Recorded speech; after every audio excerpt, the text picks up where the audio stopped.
But no, we're super excited to have Bryan Becker, the founder of Class 4, with us today. And Bryan and I are on a daily text chain with Jeremy Funk, where we do the Immaculate Grid for Major League Baseball. If you've never done that, I highly recommend it. But do it for a sport that you know, because I've tried the NBA one and I'm awful. But yeah, really excited to have Bryan here. He's a cybersecurity, I'll call him a cybersecurity expert. I don't know if he'll agree or not, but definitely excited to pick his brain on his, a ton of experience he's got. Yeah, what he's doing at Class 4. So. I actually came across. I was looking up Mamba is like the ML model of the week this week, and I was looking up Mamba models on Hugging Face, and I actually one of the ones, the few that exist over there that I found was one of them was a security focused Mamba model, and I was like, oh, that's really interesting, like an IT focused Mamba model. But no, I'm very curious. Like, interesting. I don't feel like enough people talk about, understand. Everyone thinks of security and IT as like, oh man, yeah, it's like we're gonna have to go deal with those guys, or they're gonna step in the way of something. But when you talk about energy infrastructure, a lot of it is pretty critical in all of the IP and everything else that goes on. And then of course you think about it higher level of like national security and all of those things in a lot of instances and stuff like that. And so I'm really glad to have you on. Excited about the conversation today. Yeah. Glad to join. I've actually created some GPTs for cybersecurity. It's kind of fun. Yeah. To play around with the OpenAI stuff and ChatGPT for Teams, and be able to. I had a nice conversation on LinkedIn, I think, the other day, of someone who was saying, "Oh, no one will ever replace pen testers," but I'm like, they're going to get 90% of the way there. You just basically do the same thing for every client, and then you drill in. So it's a unique field. It's an always changing field. It's going to be an ever present field. Right. Yeah. And especially as, there's no other field, I don't think, out there that once a company's in the news, they start taking cybersecurity more seriously. Right. Oh, yeah. So it's unfortunately, right. That's it's always the trigger. But no, I mean, I'm curious, just have you always kind of been into technology and coding, or how did you kind of start out in the tech side? Yeah. So, funny story. I was born on a dairy farm in rural Iowa, and I was basically through, all of my high school. I was like, am I going to go into the dairy route or the FFA route, or ag teacher, or I'm going to go into technology? I chose technology. Right. Yeah. And so, you had enough animals to take care of at home. You didn't want to deal with more. Right. So, yeah, I was like won some like state awards with FFA in high school with utilizing technology and PowerPoint, which is pretty new 20, 30 years ago, to help tell stories about my FFA projects and my chicken project at one state and stuff like that. But I chose to parlay that into a computer science degree. And then from there, it's always been like, I've been heavy into network infrastructure, cloud infrastructure, virtualization in my early career. And then I got into, when I moved to Colorado, I started working for a boutique cybersecurity firm up in Boulder, Colorado, called Applied Trust, got acquired down the line. And I started really digging into the cybersecurity intersection of networks and servers and cloud with cybersecurity. Then eventually evolved into networks and cyber individually with compliance, and just, there's so many domains on the side of cyber that it just kind of all merged together for me that I parlayed it into a pretty good career. Turned that into running cybersecurity and founding the cybersecurity program over for Stan Kroenke's businesses over at KSE. And who's Stan Kroenke? Okay, yeah, sorry. I was going to make sure people. Yep. So owner of the LA Rams, a whole lot of land, the Wagner Ranch down in Texas. They have some oil and gas leases there. The Colorado Avalanche, Denver Nuggets, etc. And then he's got a whole bunch of other businesses as well. Funny story is I was working, quote unquote, on opening night, like my second year there. And I was at the game where the Nuggets had a big tip off and the power went out. And so immediately, as a cybersecurity guy, I was like, oh shit, is somebody in there? So I immediately went into conversion from active fan, kind of observing, to this is on national TV and our power is out. Is there someone in our infrastructure? Right. So had to run through the traps there, and then ran IT for an oil and gas company, with doing both cybersecurity, IT, and data, and then parlayed that into starting Class 4. So in a nutshell, that's what I do. I've got a question for you, and this is just like anecdotal, my experience. Do you feel like I feel like most of the security guys that I've met have a foundation or are very interested in the networking side, like at the core, right? And do you feel like that is a pretty, I mean, obviously it's a very important thing on the cybersecurity side, but I feel like that's kind of the foundation of it. Is that a good assumption? Because especially now with everything being connected, right? Like most of the threats are coming from the outside, not from the inside, even though there are inside threats, right? Well, you use the outside to get to the inside, then you use the inside to distribute, right? It's called. Yeah. So the goal is to drill in from the outside, find a person. Usually it's done through somebody clicking a link or a vulnerability on a server, and they use that to pivot, typically everywhere. Yeah. In the older days, the cybersecurity assessments and such, the goal was to get in the network and then pivot. And then that's why one of our number one top recommendations was segment your network, right? And then put security membranes or deep packet inspection or some strict firewall rules between it. A lot of the compliance standards have that, especially PCI is going to have a strict firewall rules, etc. Now with the more cloud-based, it's like the IAM is almost your firewall. Right. And so it's breaking in and you want to secure your zero trust, your level of identities, your authorization, authentication, your multi-factor. So if someone breaks in, is able to get into your computer and try to steal a token to get into your QuickBooks architecture, your AWS, etc., you have levels of security to get there. But for the most part, network is always a big piece of it because it's how you travel the roads and bridges to get in and out of your infrastructure. So I would say as a part of typical old school IT, firewalls, your IDS sensors, your API gateways, everything's always been tied to a network. So yeah, I would say it's relatively true, is that you can be a great web application pen tester or an application pen tester, but for you to really truly pivot outside of breaking that, you need to know and understand how network and authentication and AD works and how all that happens. How do you have any idea, like as far as just cyber? I'm very curious, like at a corporate type level, are most of the like threats, so to speak, is it like a majority like phishing type, trying to get someone to click a link so that they now immediately have access to the internal network versus, trying to hack into a vulnerability on a network or software or app or whatever? Do you have any idea what that distribution kind of is? Well, I can tell you from my experience, and I can't give you exact numbers, but there are two types. I'm going to group it very roughly into two groups.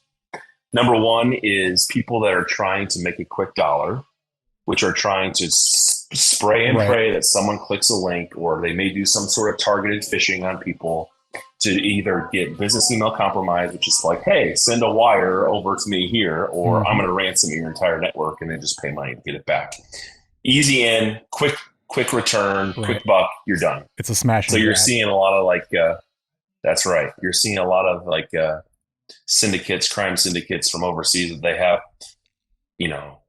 offices full of people that all they're doing is phishing and, Nigerian prince scams and things like that. No, what's that YouTuber? And then you get into there's a YouTuber that reverse hacks them or whatever. Hacks back. Yeah. Acts like an old lady and sends them a link or keeps them on the phone for half a day so that he can pen test their network and send them pictures from their webcams. You bet. I love that channel. That channel is fantastic. Hey, we're here. Yeah.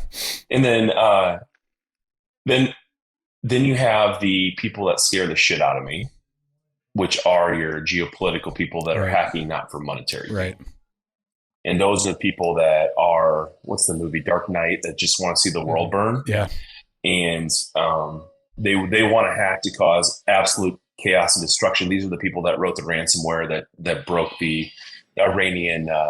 They wrote a specialized SCADA software. I can't remember off the top of my head. It's been a few years, that broke their nuclear program. These are the people that are doing 0 days on iPhones, that are exfiltrating whatever. You know? So that they are super talented. They're most likely sponsored by a government. I was going to say, we saw a little bit with that with the Colonial Pipeline. I believe that was attributed back to Russia to disrupt that. Almost think of this as an act of war. No, for sure. I mean, and so there's a lot of theories about the nuclear reactor that was also part of a government entity kind of forcing a hand, and then look, the policy started changing against that government.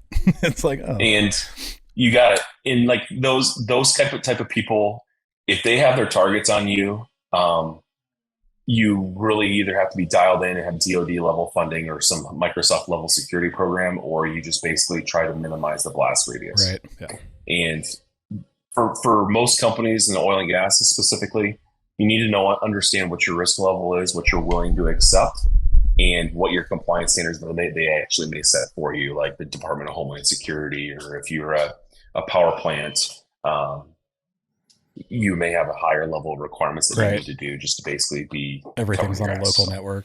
Yeah, things like that. Well, I mean, and again, I think totally isolated, not connected. Yeah, air gap. That's what. So, and we had someone else on a week or two ago, and they were a little looser on security, but his whole thing was, well, I can do all I want. Doesn't matter. I can walk onto just about any well site, and like most people have the damn password on the SCADA computer, could walk right in, plug into it. I mean, so let's talk about, I guess there's two things here. Can we talk about your journey into oil and gas and just what surprised you or didn't surprise you or whatever? But then just also just the how much time you got? Yeah. But then just like even just the people aspect of cybersecurity, and that like you can have, again, to your point, the best network infrastructure and this and that and the other, but if one person potentially does the wrong thing, that there's your point in, and it can just it can destroy you from the inside. We have a weird, like I'm very I've said this before, but I genuinely feel like most businesses, regardless of industry, all have the same problems. They all have their own nuances and constraints and stuff, but they, generally speaking, all like everyone's focused on cybersecurity, right? The issue, one of the big issues I feel like for the energy space, is that you have this unique condition where you have these distributed remote assets that are typically incredibly high risk, just as an operation, no less, if someone is actually trying to like, they're high risk hard stop. They're even more high risk because they are now targets for bad actors potentially. Even just like you said, just assholes that want to screw shit up. My father-in-law has a bunch of stripper well production up in Louisiana, and we woke up, it was like I think it was Thanksgiving Day, to a call that there was one of their tank batteries was leaking by Caddo Lake, and so they had to run out there, and they had someone on a camera going out there, getting drunk and fucking with the tank battery, and just like intentionally opening it, just like, hey, that's great. But it like, hey guys, check this out. Right. Yeah. No, I mean, that's exactly what it was. But the whole point is we have a very unique instance in that not all industries have this. Some do, some don't. But that distributed OT infrastructure that organically exists in our industry is just like such a prime opportunity in most cases for that penetration. But that's also why everyone typically gets in fights with the IT departments at oil and gas companies, because they know that is such a big risk. And so talk to Bobby's point, like dive into, how you manage those different levels. Cause it's not just like, hey, we're a software company and all we have to do is manage our digital assets. We have digital assets and we have physical assets that can be controlled by those digital assets, good or bad. And so, yeah, dive into that. Sorry, Bobby. I kind of no just wanted to get more detail. Yeah, so a lot to unpack there. Yeah, lots to unprocess. So let's just go ahead and start with. I came into oil and gas without a lot of background. So, on specifically working for oil and gas, so I had a complete clean slate. Nothing, no biases, whatever. I was like, oh, yeah, I know that. In the good times we make a lot of money, and the bad times people are getting laid off. It's a cyclical environment, commodity based. What I underestimated was the level of, after I got in and saw how the sausage was being pumped out of the ground and made, was the level of amount of field technology and how it all has to work together, and the disparate amount of systems that you guys have covered multiple times on this with Zach Warner, Mark Adair, all these guys, of how it all makes it works. They're all siloed. It's all came through booms and busts from one operator, whatever. It's all kind of pieced together with barbed wire duct tape to get, SCADA to work, to talk to P2, to talk to Merrick, to talk, and then eventually get royalty checks out. Right. And, the concerns that I had immediately from a cybersecurity perspective on the top of my head was like, why can we talk to this well from the internet with a default password? Why when I go into Shodan and I search for a certain line that I can see a number of wells by a number of providers, that made my alarm bells just go off, because if it can be seen from the internet, someone's going to try to hit it. Yeah. And we probably, in many oil and gas providers, I'm probably not exaggerating, is like they probably had somebody that they don't know been in their environment at some point, just seeing what's going on, and they have no idea. Just by the nature of the SCADA and the nature of the network, the field networks, the remoteness, the cell modems to the point-to-points, etc. And so I realized is that, okay, so what's the balance? Security is always a balance. Too much security, you choke the business. Not enough security, you get chaos, right?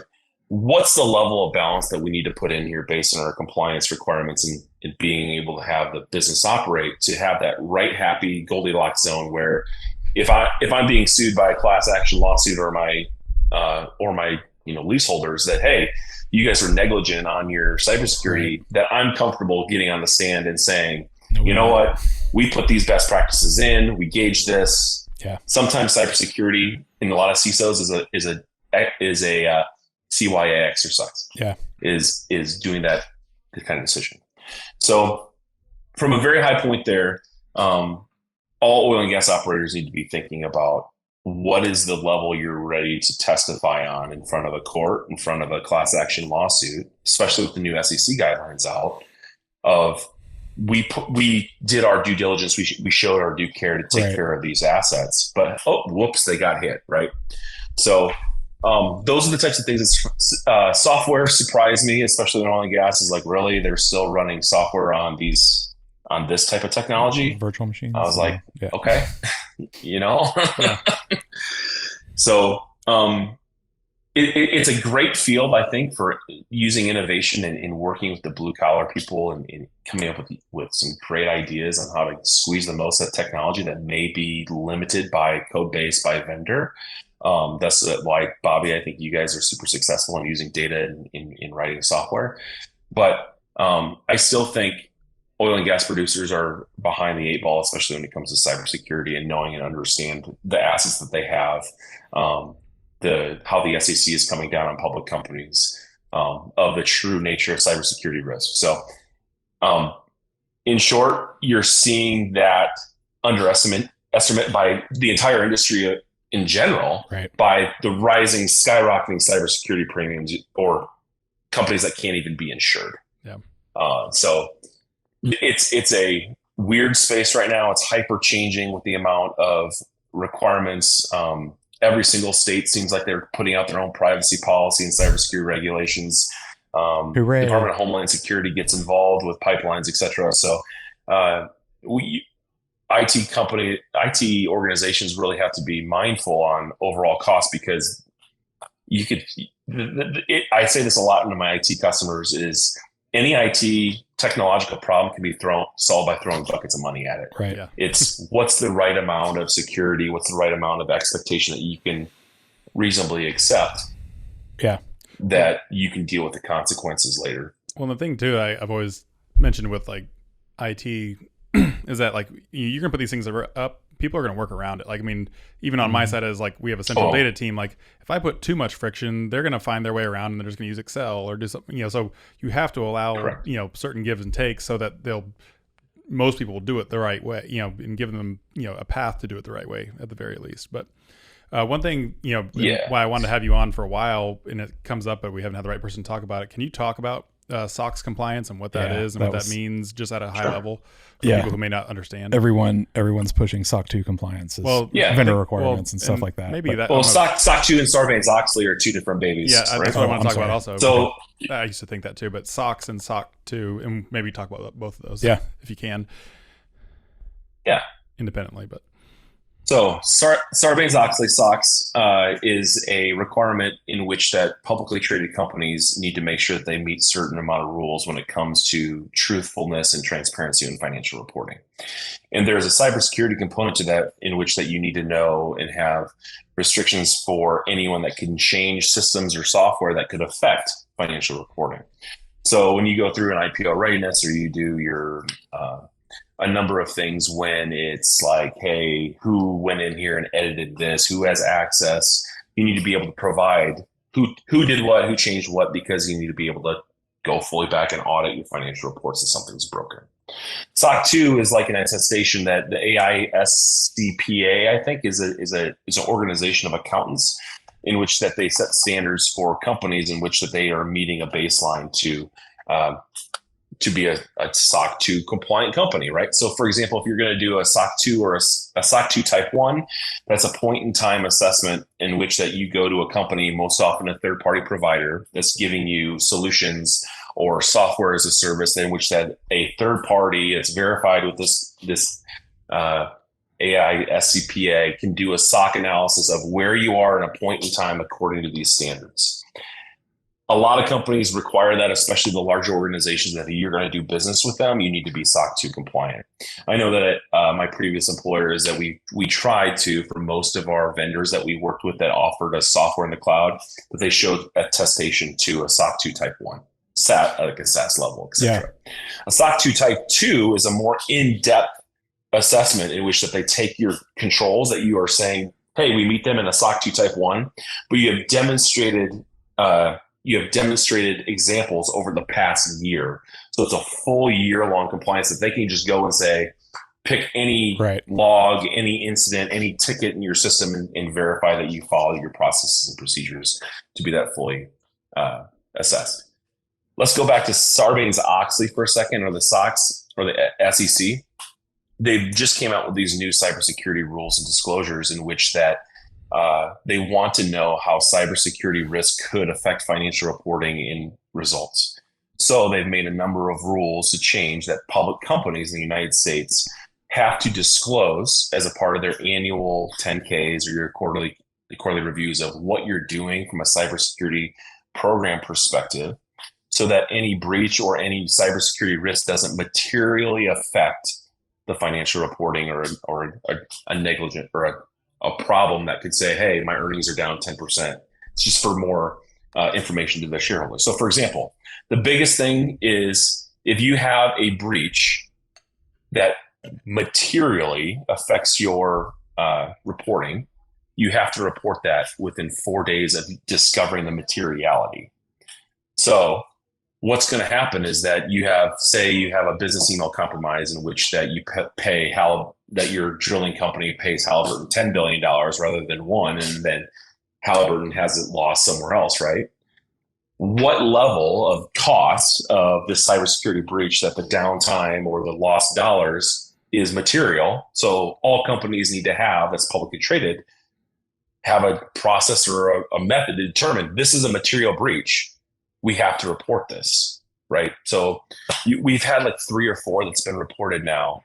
And then then after those go out, whether the breach has been cleaned up, whether that the vulnerability has been patched, you have to disclose it to the street. So it could open up to another bunch of problems. And then that basically brings in, just should cybersecurity people have D&O insurance to cover what might happen with all these breaches and Uber's CISO was found criminally liable by the SEC, so they sued them, and so it's a big old CYA. It's kind of a quagmire right now, and it's going to be kind of nuts, and that rule went into place last December. So for you publicly traded oil and gas companies, there better be something in your annual 10K on how you are doing your cybersecurity. Are you adhering to ISO? Are you adhering to NIST? Like, what are you doing to help meet those standards of the SEC to be able to meet the compliance of this? That's fascinating. No, that kind of fun.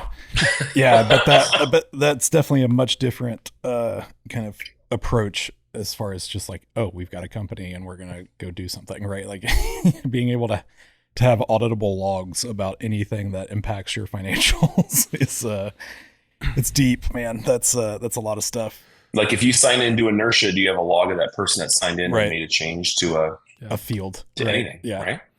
No, that's yeah. I don't envy that position. That's pretty wild. I'm actually curious. because I've heard, I'm not a security guy. I'm not a developer. But I've heard a lot of I hear both sides of the SOC 2 compliant kind of argument, right? Like, obviously there's very good things that come from that, but then I also hear the flip side of that and I've worked at previous startups where they're just like, this is just highway robbery because there's a dozen, SOC 2 audit companies that can make you compliant, and that's all there is, and they all charge the same prices, and the prices just keep going up, and then like, I can't do business unless I have this compliance, but then how the hell am I supposed to pay to get audited for the compliance and have all those tools in place so that I am compliant? And so I'm very curious, like, kind of where do you sit on that, just from a actual practicality perspective and from a security perspective? It infuriates me. I'll tell you why. So I used to be a PCI assessor in my previous life, where I would go into a company and I'd look at their cybersecurity controls for accepting credit cards. And it's all gray area, and it's all interpretation of the assessor. So if you get a SOC 2, and I've looked, like, SOC 2 these AISCPA will not give you a checklist of what you have to do to solve the test to be SOC 2 compliant. I was like, well, you got to get a readiness assessment to do that. I was like, okay, so why don't you just tell me what it is so I don't have to guess, right? And so, like, what I end up recommending my clients is, like, go through the CIS top 18 cybersecurity controls, do all of those, go into NIST, make sure you know and understand NIST 800, see if the cybersecurity controls overlap, and then see if that will get through SOC 2. And then they'll probably most likely find something, because assessors aren't doing the job unless they find a problem. And it's just, to some point, it just is infuriating, in which that it's just all kind of abstracted and up to interpretation of the assessor. And they're going to charge you a pretty penny to do that. Yeah. But it's necessary, because, like, do you want the government saying every single company needs to meet the NIST 853, even people like me? Doesn't make sense, right? So the industry is trying to regulate themselves a little bit. And then especially with PCI and HIPAA is more of a governmental thing, but, like, anytime I think that the government really dives in and says you have to do something in the absolute is a bad deal. So I think it's I'd rather pay Peter than, rock and Paul. I'd rather deal with the devil that I know than the devil that I don't, that you're going to have some sort of, government board. It just doesn't make a lot of sense to me, but it is what it is. Do you think that, are they intentionally vague? Like, because sometimes I wonder, like, if you lay out the rules, like, here's the things, then hackers can take those rules and code against them. I mean, you see it across the board, right? Like, the law, anytime you put something hard, then people will find all of the loopholes around that. But I also understand it from the engineering side. It's like, tell me what I need to do to be compliant. Don't just show up and start pulling random shit out, and then now I've got to go back and fix it, and then I've got to pay you again to come and audit, and then there's just endless cycle of that. Most companies, companies are startups or growth trying to break into that. Like, well, shit, I can't spend. Right, and then so how am I supposed to go work for an operator if I can't get compliant because I have only existed for 6 months and I need a year? Like, all of this fun stuff, right? Yeah, I'm doing this right now for a client who's trying to get them SOC 2 Type 1 ready, and it's a matter of, let's get some best practices in place, which will rhyme with the actual compliance standards that they're best practices anywhere. So, like, there are some very, very soft standards or soft rules that, most companies should have in place. Like, for example, I don't know if I've met a compliance standard that doesn't have inventory of your systems and softwares or a vulnerability management program anywhere, right? That's typically good to have, because it shows the company and it shows that you're being assessed against is, what you have, the problems, and you're looking for problems with what you have, and you're documenting it and have a process to deal with it, right? But then you can get into, like, you must have a firewall with these rules, and then it gets to a point where you must have comments about what these firewall rules are for, and then change management, etc. So they're all over the place. That's why I like the CIS Top 18. They have some very, very general. If you don't know what you're doing in cybersecurity, you always start there, right? Inventory, firewall, security awareness training, software development lifecycle, aggregation of know where your data is, backups, etc. So, That's fascinating. What do you see as like the most common gaps in the oil and gas security side, like across, upstream at least, or across whatever your experience is in? But where do you see like the gaps? Or where do you see a lot of people doing things right, or some areas where people could quickly do things right, put things in place? Yeah, great question. Gaps are with usually the executive leadership team. They expect, hey, your IT, cybersecurity should fall under you, just deal with it. Right. That is not the case. Yeah, now you're legally liable. Your technology. Yeah. Correct. Your technology, and I've been saying this, I think, for a couple of years now, your data that you produce is the digital manifestation of your people's hard work. And it should be created as an asset and should be protected as such. But if you put, to quote, Patrick Swayze, if you put baby in a corner, cybersecurity in a corner, it's always going to be the dodged around, redheaded stepchild that nobody wants to deal with. It's going to be minimized. It's going to be underappreciated. You're going to have a CISO and its security team that's burnt out because they are trying to protect everyone from themselves. Whereas it's more of in an oil and gas company, safety is everyone's responsibility.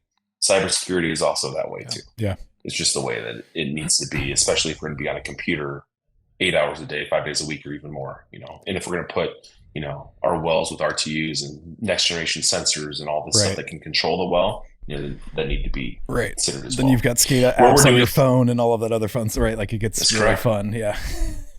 So I shouldn't answer my CEO's text message from a weird number. Correct. Or I see this all the time is like people are texting, or like we get new employees that update LinkedIn and immediately they do some sort of data breach. They go search for it. It's all automated. They will text them, hey, send me some gift cards. Hey, this is Christopher. This is name your CEO. Yeah. This is Darren Woods. Do you have a minute? Right. Yep. So, those types of things, where we're doing it right is people are starting to get it a little bit more in the forefront. I've heard of multiple oil and gas companies that are starting to engage with like managed service providers and doing engagements from like a cybersecurity perspective where like, hey, we're actually going to not just test our data center. We're actually going to go send somebody out to the well site and try to plug in and see what they can get to.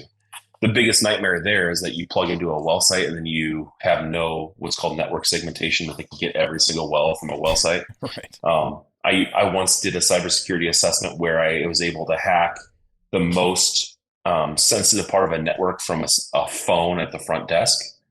You just plugged into the phone and I was able to bypass all their security and just jump behind it. That's the same thoughts and thinking. It was just an IP phone. You plug into a well, can you get in and control the entire field? Yeah. Right. Terrifying stuff. Yeah, no, I didn't even think about that. But yeah, all the VoIP phones now that everyone has. I don't know why people have desk phones to begin with these days, but right. As like everyone's got a cell phone, just pick their cell phone. And like no one answers the desk phone eSIM. When you call it. That's right. I'm going to send you a team or a Slack message if I work with you. Corporate accounting, Nina speaking. Yeah, right. Just a moment. Yeah. Just a moment. But you mentioned people as like people are starting to, even through whether that they want to or not, like cybersecurity insurance is requiring people to like show me your cybersecurity awareness training. So they're starting to come around by the hammer method. Right. I would love to see a little bit more carrot and less stick, but the stick tends to work because it threatens people and pay a fine. Nobody wants to pay a fine because Sally in accounting didn't finish their cybersecurity awareness training, right? So, she wrote a VBA. She downloaded a spreadsheet off of a website that she thought would make it 10 minutes faster that had a nice malicious VBA script in it. Yeah. So time for some shameless self-promotion on your side. Yeah. I mean, you're a fractional CISO generally is kind of what your class 4 does, right? I mean, I think you do a few other things, but that's kind of one of your big things. Can you talk about that? If people aren't even aware of like the fractional business model, but then like kind of what a fractional CISO allows. I mean, again, I'd go to bet. I mean, we're a good size company. We don't have a CISO. We have a sysadmin, but we don't have a CISO. Or a lot of companies probably can't afford or don't want to have one or don't know they need one. Correct. Let's talk about that business model and then what you can afford or someone in a similar position can afford a company. For sure. So fractional CISO right now is kind of all the rage, and especially with a lot of the service providers too is like they're advertising fractional CISO or fractional executives. At a very, very high level, it's someone that is outside of your company that will come in and help run a program that may not be needing a full-time CISO. Full-time CISO these days, depending on how experienced they are, will cost you 400, 500 total comp. Many companies, especially smaller producers, don't need that. But what they might want to do is have someone come in and say, okay, here's a program, here's a roadmap, here's your biggest risks, here's your cybersecurity and your compliance problems you may have with the state, the federal government, et cetera. Even if you're having a whole bunch of people in your royalty database, your CRM, those private data will come in, help you get a plan, help you do an assessment, manage your vendors if we need to, and basically get you on a roadmap to be able to tell to your investors, tell to your board, tell to the public, hey, we're doing the right thing with cybersecurity. Right. Someone that's keeping track of your risk, taking track and managing your 10Ks and making sure that you are disclosing where needed or figuring out materiality, or, maybe, allowing certain things, the way that you operating things from the internet unsecure is not the best way of doing things. So bringing a third party in to do that. What was the second part of that question?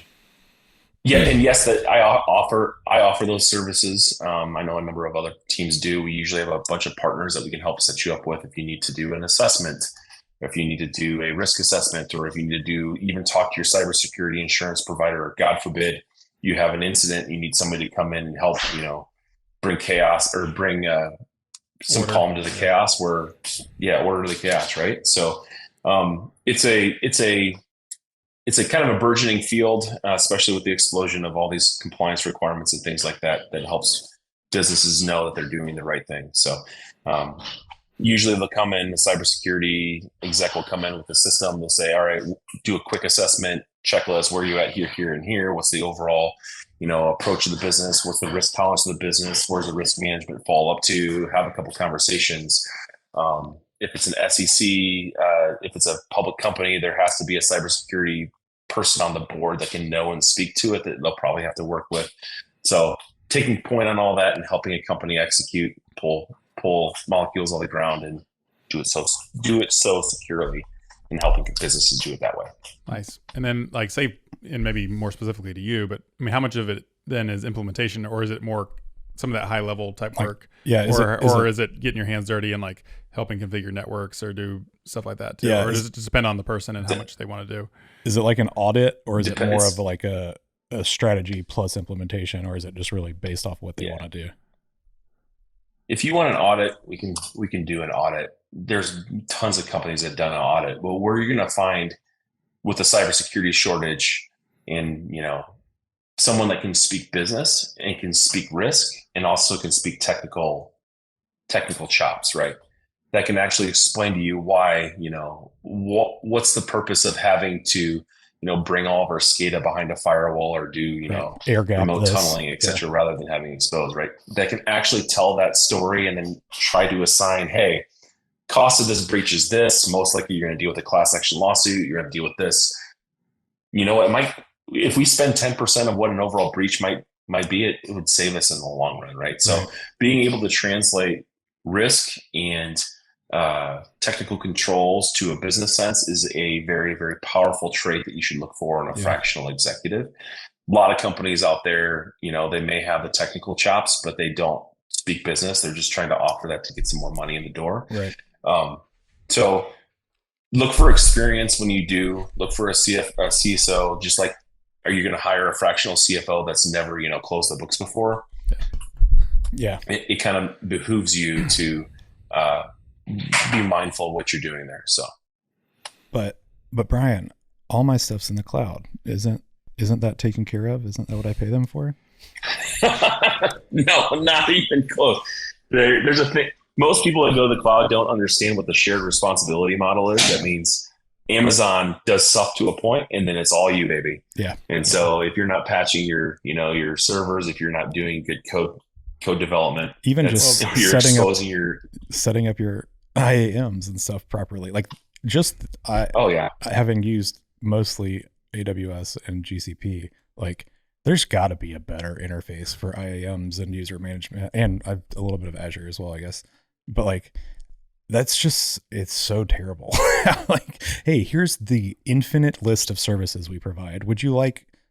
How would you like this user to have access to every single one of them? Like, there's so many ways to do it, but there's got to be a way to make zero trust easier, right? Yeah. No, I mean, I feel like that's the commonality between all things that are like kind of more pushing the edge and new, right? Where it's like crypto or AI, or it's like, hey, these things that we use are really simple, but the actual things that are happening that behind the scenes of that tool are very complicated. And if you're responsible for having to do that on your own, it's a lot different story than just pulling it out of the box. But I wanted to ask so you were talking about the gift cards and stuff.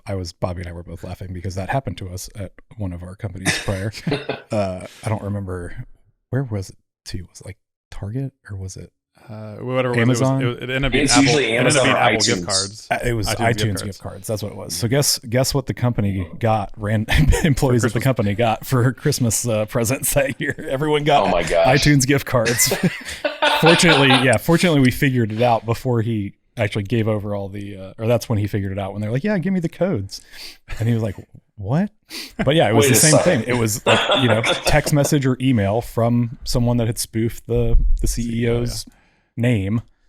And just not paying attention to it. And that shit happens all of the time, right? Mm-hmm. Or the same, I've also been at a company where they've done the same thing where, whatever, phishing, they got in, and from set up, some simple email rules where they were sending emails to all of our vendors' accounting departments saying, hey, we've updated our account, move it to this, and then deleting the send receipt and forwarding any replies to a different email so that they never even showed up in the email. And it's like, damn, that's a really good way to lose a shit ton of money very quickly, and no one has any idea. Will compromise, right? Yeah.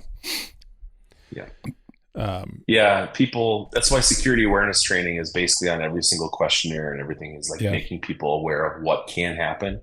Right. And what's the consequence of doing so. I worked with a company before that had their CEO was hacked, basically because they found the password in a password dump, and then they were sending this person a ton of like multi-factor requests, accept, and they were just spamming it, and they're like, I just got sick of it, and I just hit accept, and I'm like, what are you doing, dude? It's like the most. Do you not know how this works, right? That whole call to action, do this now. So like training your people, even though people, we go overboard, not overboard on training, but we're very safety focused. It's like wear your hard hat and things like that. It should be almost like don't click on stuff in your email. It should be second nature that we should know and understand. Yeah, if some random person's that from an email that you don't know somehow makes it through the firewall and into your inbox, and there's like a PDF that says invoice in it, it's probably not from someone like there's so many of those. But I'm curious, like, what is your... The tools are getting good with MLAI too. So, but it's they should be picking that up, but they still get through. They're getting smart. Yeah, it's tricky because like we fight that on the media side, on the marketing side, right? Where it's like we send out emails to people who have subscribed and have bought stuff from us or attended events and stuff in the past. And it's like, well, shit. At one point we were trying to send out like our invites from the app weren't making it through certain people's firewalls, and we didn't realize it. And then we'd follow up with them and be like, hey, did you get the email? And they're like, no. And it was either in spam or never delivered. And you're like, God, that's a whole nother... We could have a whole episode on, it's a whole other domain, all of that stuff, the domain and all of those practices and stuff. But where do you see like DMARC, DKIM? Oh God, I actually got to talk to you about that because I need to figure out some stuff there. But where do you see the most, like, at least in the energy space, where do you see like the most common kind of points of penetration or attempts of penetration? I mean, is it in, obviously there's the remote actor, government kind of piece, but is it, I mean, I would assume that most of it is the spray and pray phishing kind of side of it. Is that a majority? So vast majority, because they outnumber it. there's a saying that I like to tell a lot of clients is that, sometimes you don't have to be the fastest person running away from the bear. You just have to be faster than the slowest person. Yeah, Um, that's true. so attackers go, there was a famous bank robber that was asked, like, why do you rob banks? Is that's where the money is? Well, you go where the easiest people is to get access to that Right. money. And that's, people that will respond to those emails, that will click on things, the easiest way in is always through the people. Yeah. And then the second easiest way in is through publicly accessible services that you don't know about that have vulnerabilities in it. And then the third, probably easiest way in is literally through the front door and plugging in. Yeah. So like number two, Microsoft and SharePoint have had a lot of 0 days the past, couple 6 months that people can remotely access and get in without doing anything. That's why vulnerability management programs are so important, knowing what you have and Right. if they're patched. And then literally someone walking in your front door and plugging into that phone or plugging into that wall. So poor intersection of physical security controls, access management, IAM, etc. Vendors, contractors, visitors. Yeah. I mean, if they can get in your network's not secure, they can get anywhere, right? Yeah. No, I think that's another good point too. Going back to the distributed assets and OT side, right? Is like, and we talk about this from the data side, where most of the data generated by an oil and gas or for an oil and gas company is not actually generated by them, right? So it's generated by somebody else. Well, it's the same once you get into the field with all the services, the equipment, the installation, the SCADA. Like they're buying sensors from a handful of companies. They're buying PLCs and modems and all of that other stuff from a handful of companies, and then another company comes and installs that. Right. And then they set up the whole net. Like there's all these opportunities for someone to just slide in a little back door or, just be lazy and leave, the default passwords set up because they're not part of your company and they don't care. And the scary thing is, guys, yeah. And the scary thing is, guys, is 99% of those RTUs and PLCs, I guarantee, have not been patched in the data that well was drilled. Right. I'd be curious to know. So if you imagine doing pen tested, even think about how many 20-year-old things are sitting out in the field still. Yeah. Imagine the Barnett Shale, Mid-Con, they've got this stuff in there that's never been replaced or touched because it doesn't make a lot of sense. That well's making less product every year. Why invest in it? That's I will say that's probably one of the trickiest parts of the industry is that you've got these long-term assets that, the hardware on them is normally pretty old. It was robust at the time, but is nowhere near as robust as it should be. But that specific asset is towards the end of its life and not making any money. So why would you go spend any more money on it to patch the security piece of it? And so the incentive versus hammer thing starts to come into play there for sure. Well, again, if you don't have anyone, most of these companies don't have a cybersecurity expert. Like most people, it's not even the negligence. They don't even think. Well, it's negligence, but they're not even thinking about it. It's not even across their mind. Not on their radar until something bad happens. Normally, One thing I did want to startup. The startup is like, go ahead. No, you're good because it's like a startup is like why? Yeah, it's like a startup. Why would I secure something that I'm not making money on? Yep. Right? There's a balance of those incentives. Go ahead. I kind of wanted to switch gears because you are more than just a cybersecurity monkey. But thanks. You had a blog about your personal tech stack and stuff that you've been using. I kind of want to dive in on that and just kind of things that are helping you be more productive each day. And what are because that's one of our kind of core things with this podcast was just what are some technologies out there that people are using to be more effective at what they're doing? Yeah. Or even new stuff that you think is super promising for people, companies, corporate CISOs, et cetera, to check out, start playing around with. Well, I know this has been beaten to death, but ChatGPT has saved me so much time. It's not even funny. Help time and money. Just look this over. Help me with this email. Yeah. Write me a quick script to do this, right? It's well worth the money that I pay for it. Have you messed with other stuff I use my tech stack? Copilot? Have you messed with Microsoft Copilot yet? A little bit. Okay. So I've played because I have as a consultant, I do VCIO stuff too. So fractional CIO. I need to know all players. So I've played a little bit with the Copilot. I have Bard. I have all those, like Anthropic, try to compare and contrast, see what they're good for. I use Jasper to help write content, Yeah. just to see, what their capabilities are. OpenAI has been so far the best that I use in a daily driver, but I've also, played around with Google and just to make sure that I'm up to speed on a lot of things. You should also try out Mistral's Medium model. We've been doing a bunch of tests here recently, and like nice side-by-side comparisons across a bunch of them. And the Mistral Medium model outperforms most of them most of the time, Wow. not just with the answer, but also with the time and the cost like comparison. So I've been. Is that an open source model? Is it open source? Yeah. Yeah. They just, I think within the last month was when it was posted on Hugging Face, but or no, that might've been Mamba. I don't remember, but it's a newer one, but it uses the concept of consensus of experts. So you essentially have a bunch of models that are experts on specific things. And then it's a different setup. I don't know all the details around it, but it's a lot faster and performant than they claim that it's as good as GPT-4. So it's a fun thing to check out for everybody on Hugging Face. I will do that for sure. Thank you. Other things I've been playing around with Airtable quite a bit. Yeah.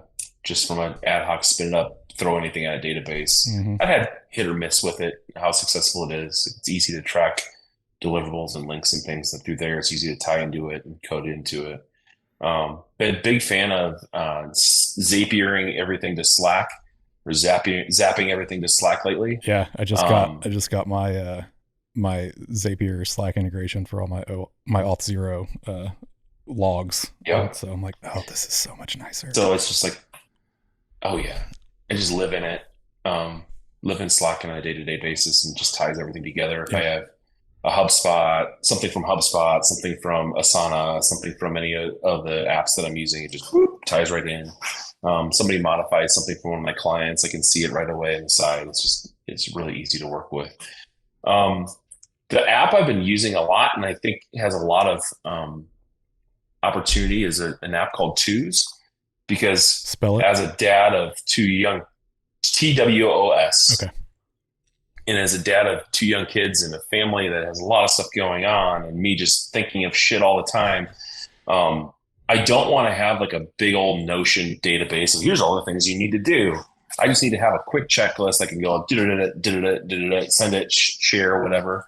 And I like it a lot more than like the Apple Reminders app or the Microsoft Tasks app. You just stick it in your phone and it just and then you can use natural language to say, remind me to call Bobby tomorrow, and It will set up an alert, and then it will auto tie into your calendar, and it shows your whole day in front of you on your iOS and your Mac device or whatever. So been a big fan of that. I'm hoping it can have some more integration into Zaps and Slacks and just my general calendar, but it's been helpful for me so far.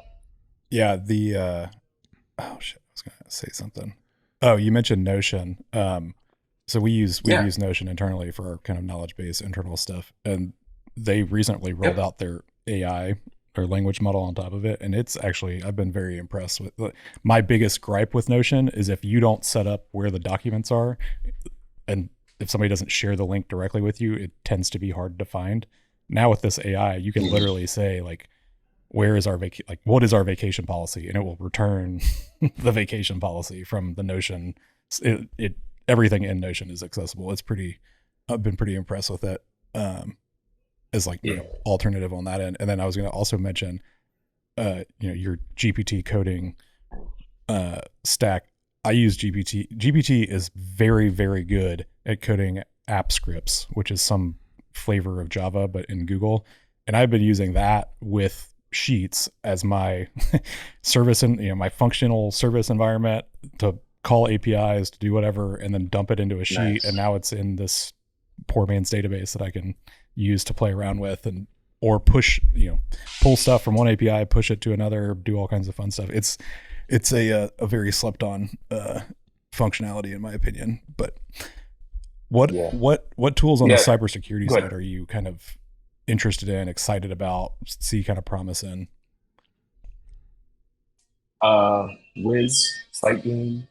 Friend of mine runs SiteGain. helps you do zero trust audits very, very quickly. There's a company called Total that does basically soup to nuts, one install, the rule of them all, which always makes me nervous, but it seems like they're doing the right thing. It makes the customer happy. It makes the security guys incredibly nervous, right? Like, it's not. Yeah. Then you're seeing a lot of zero trust going on. So like your Prisma Clouds, your Palo Altos. Yeah. Let's actually talk about that. Cause I want to understand what is that, especially around like identity management and stuff. Like, what is this passwordless future that we're being fed right now, or people are talking about? Like, how does that actually work? And do you think that's gonna, like, that is the future? So you always go back to your, the passwordless feature is like you go back to MFA, right? Mm-hmm. Or your levels of access that allows you to get into something. It's something that you have, something that you know, and something that you are. And it's trying to streamline all that to make it easier on the user, because users are awful at doing passwords. Awful. I remember the first time that I did a password hack over at KSC, and most of their passwords were easily accessible. And we're just getting away from passwords because they're notoriously insecure and easily hacked, right? So if you go into, so it's not something that you know, but something that you have or something that you are, if you can do both of those, you can usually be pretty safe. So if you save a passkey, this is cryptographically secure, string of characters onto a 1Password or your password vault on your phone or your laptop that's tied specifically to that device, and you authenticate against a service with that, you pass something that I have, the phone, and something, the passcode, TPM modules, things like that, and something that you are, usually use a biometric Face ID marker to get in. Yeah.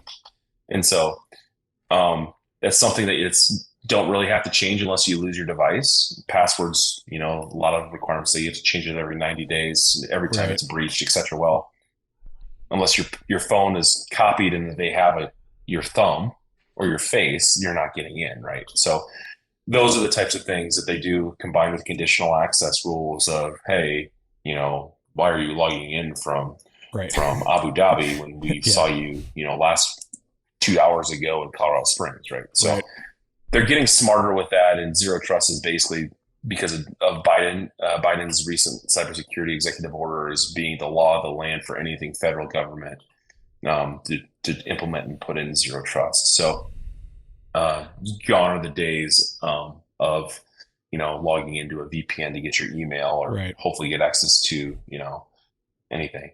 And then if you do zero trust, and a lot of times they can do what's called zero trust network access or network edge, where they will pipe all your traffic into a central location so they can see what services are being used in proxy that identity to even another layer of security.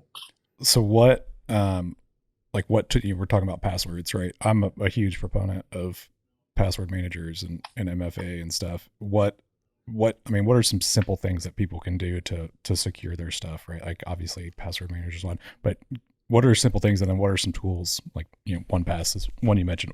What are tools that people should look at, and tools that people should probably avoid because they have, in your experience or opinion, have some sort of a potential compliance issue? Yeah. The first thing I would always do is, if you don't have to use a password, don't. So, passwordless, use a passkey, YubiKey. Some companies do that, whatever, don't do it. Second thing is that always sign up for the multi-factor option and then use it with biometrics, or use it with don't use the SMS or the phone call, use the actual app. And I'll get into the tools that I use to help simplify that. And the third thing is that if you can sign up with Google or sign up with Microsoft or something, do that, and make sure that your corporate side has the passwords and passwords there. So I recommended a lot of times in my previous roles is hey, if you're going to sign up for a service, log in with OAuth or log in with Google, because it puts our password policy on that authentication mechanism. So it's just one head to chop. So that person leaves the company or to make one change, it's trickle down to every single service everywhere. Yeah. Using a tool, I guess, for common people, somehow trained my wife to use 1Password to auto generate passwords where she has to. You can also, that means you only have to remember one very, very difficult password to have a passcode. You can also like take screenshots of the QR code within 1Password so that you don't even have to have it anywhere else. Right. So that makes the security a little bit easier. I still can't get my mom and dad off of having a password notebook, but you know what? If it's locked in their house and safe somewhere, you know, there's worse things I've seen done, like putting a password literally on the point of sale or a computer that's stored in wide open spaces, or literally on the, you know, the bank password is literally on a Post-it note. I've seen that many times. Oh yeah. No, I struggle the same with my parents, but I do also agree with you. As long as it's not some generic password, and as long as it, you know, you're not clicking on dumb stuff that you shouldn't click. Like I tell them that. I'm like, if you get an email or a text or something and you're not sure about it, just send it to me and I will tell you whether or not it's legit or not, because like, don't just click on it, because that's exactly, you're the person. And I just tell them, don't click on anything. Yeah. Don't click on it. Don't click on anything. And you know what? If they really want to get a hold of you or they need you to do something, they'll send certified mail. That's what the government does. Yeah, you know, if they really want you to do something. Yeah. If it's questionable at all, just call, right? Like that's such an easy, but people don't do it because that's how we are these days. Or, I mean, I can look at the email address. Like click into the email and go into the sender and click in so you can actually see the email address. Don't just take what the name is up there for what it is, especially if it's mildly suspicious or has a file attached or anything like that. Call the bank before you send a wire. Yeah. No, so you mentioned the password manager. What do you recommend for the 2FA? Do you have any like favorites or ones that you don't think people should use? I use 1Password, and then for 2FA, I typically use a product called Authy. Yeah. Both are solid. You can use Google Authenticator, Microsoft Authenticator. I think trusting Duo, any of the Fang guys, you're fine. Duo is fine. For the most part, you want to have it tied to a publicly traded company or somebody that's going to take responsibility for it. It's not going to backdoor you. It's 1Password is what I typically use.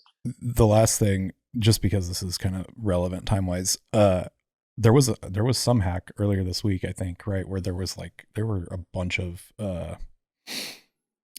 think it was mostly social networks of some but like MySpace and like OG. It was the mother of all hacks. Yeah. So like, what should people do when that type of stuff happens? Or, you know, they run, what is it? I've been pwned and see that their stuff has been, you know, leaked. Well, also do that, people, if you haven't, go search and see if your emails and stuff are out there on the dark web. Those are free tools that you can use anytime you want. And even now, like the password managers are getting better now, where they'll go and scrape the web and see if your passwords have been compromised, and they'll tell you about it. But you know, what's like a good plan of action for that, where it's like, hey, I wasn't directly involved, but I am on this platform that does have or was. How do I go about fixing it? Obviously, changing your password is probably the first step, right? Sure. Yeah. Obviously, use a password manager. Use the second factor if possible. The mother of all hacks was done through I think it was done through a data brokerage, or somebody had a huge leak that aggregates all the data. Right. So, and then obviously you were talking about, have I been pwned? Sure. But the password manager is probably the best thing that a person can use. They can unlock with your face. It'll automatically pop up and says, hey, this password's been compromised. You know, one click, it'll take you in to change it. Then from a personal standpoint is like, if you think that you are under attack, or you think that you're nervous about cybersecurity, what they want is your money. They want to be able to take out a loan in your name. They want to be able to get into your bank account. They want to be able to do a number of things. They want to steal your identity. So put on identity guard. Go. I use Credit Karma. They're taking my data, but you know what? I'd rather know when something's happening. For sure, especially now. There's a lot of you know, freemium versions out there where it's like, it still lets you monitor the things that are important, but you don't have to pay for it. Like, you should be monitoring this stuff, because that's how people ruin your lifeblood. Yeah.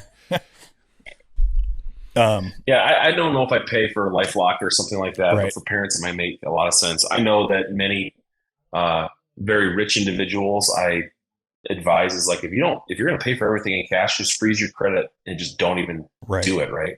Don't even unfreeze it. So that way nobody can take out a loan in your name. Right. And I've seen that happen multiple times. So those are from a very, very high level is the multi-factor authentication, 1Password, don't have an open Wi-Fi thing at your house, and Don't connect to open Wi-Fi a number of things that happen at the airport or at concerts. Yeah, that's a tough one because it's so ubiquitous anymore. It's offered as a service. Many companies, especially DoD or a lot of companies, will require you to have an always-on VPN that comes back to the Zero Trust Network Edge. And I use a company called Private Internet Access, and I know Mac is if you have like iCloud Plus, it'll give you a VPN anymore too. So,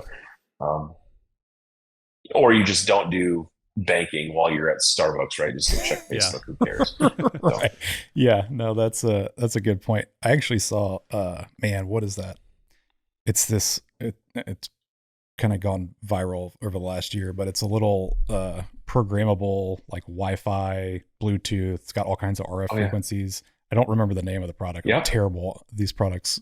I would love for you to send me one because I want to play with it. But it's orange and white. It's got a screen on it, but it's like a hacker's dream.